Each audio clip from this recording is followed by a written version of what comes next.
যেখানে একটা পরীক্ষা সম্পন্ন করতে সময় লাগে মাত্র 1টা বছর, আর আমাদের সময় লাগছে 5টা বছর অতিবাহিত হয়ে গেছে।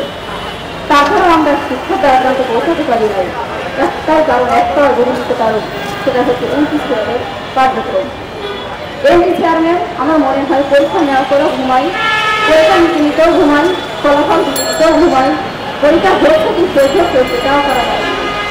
পরীক্ষা নিতে হয় তাই নিয়ে কবে যে ফলাফল দিতে হবে, এদের সময় কি অতিবাহিত হয়ে যাচ্ছে কি অবস্থা, সেই সময়টা তারা কখনোই দেখে না, যার কারণে আমাদের আজকে ফল ভোগ করতে হচ্ছে।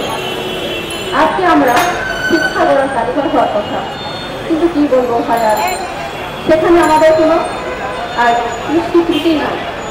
একটা শিক্ষা প্রতিষ্ঠান হলো কি শিক্ষকরা হলো জাতি গড়ার পরিবার, কিন্তু সেখানে আমরা অবহেলিত, লাঞ্ছিত, বঞ্চিত।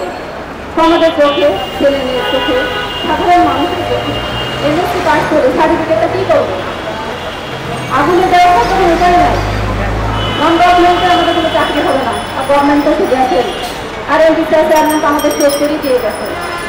আমরা এই বিষয়ে শিক্ষিত, পুরো জাতির কলঙ্ক হয়ে গেছে আমরা সার্টিফিকেটটা নিয়ে।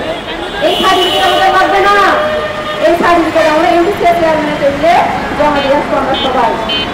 লাগবে না এই সার্টিফিকেট আমাদের, যে সার্টিফিকেট আমাদের শিক্ষিত হওয়ার নামে কলঙ্ক। কিভাবে শিক্ষিত? শিক্ষক জাতির মেরুদণ্ড হয়ে আজ আমরা কলঙ্কিত। আমাদের যে পরীক্ষা সাড়ে 5 বছর অতিবাহিত হয়ে যাচ্ছে, তাছাড়াও আমরা কিছুই করতে পারলাম। শিক্ষাতে বাধায় এমপি চেয়ারম্যানের কাছে, এমপি চেয়ারম্যানটাই শিক্ষাতে কোনো মতে আমাদের কোনো লিখিত কিছু দেন না।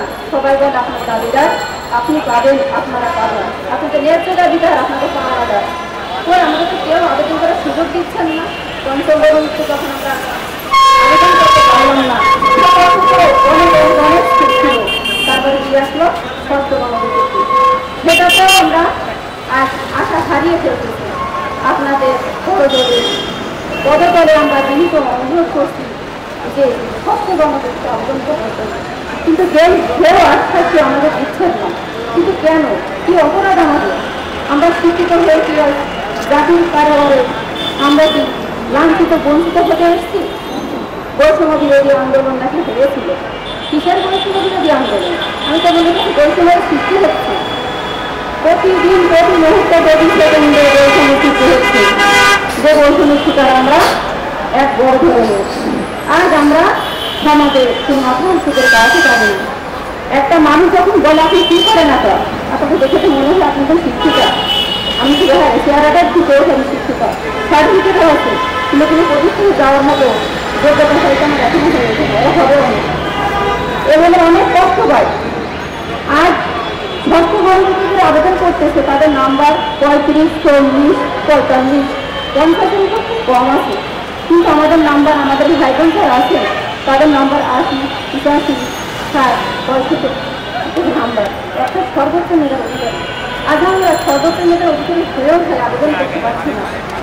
আমার বাড়ির কাছে আর এক বোন 40টি আবেদন করতেছে বায়োলজিতে, আর আমি 60 আবেদন করতে পারছি না। এর মধ্যে কষ্ট কি আছে? আমি আমার সোনাডাঙ্গা ডিস্ট্রিক্টের প্রথম স্থান অধিকার করেছি, তারপর আবেদন করার সুযোগ পাই নাই। এই কষ্টে আমাদের বুক ফেটে যাচ্ছে, তারপরও আমাদের লিখিত চেয়ারম্যান আপত্তি করছে, তিনি আমাদের সুযোগ দিচ্ছেন না, টনক নড়ছেন না। কিন্তু কেন, কি অপরাধ আমাদের? আমাদের অপরাধ এটাই ছিল আবেদন করার। কর্তৃপক্ষের কাছে আমরা আমাদের এই আকুল আবেদন এটাই যে আমাদের যদি ন্যায্য দাবি হয়ে থাকে, তাহলে আপনি আমাদের আবেদন করার সুযোগ দেন ষষ্ঠ গণবিজ্ঞপ্তি।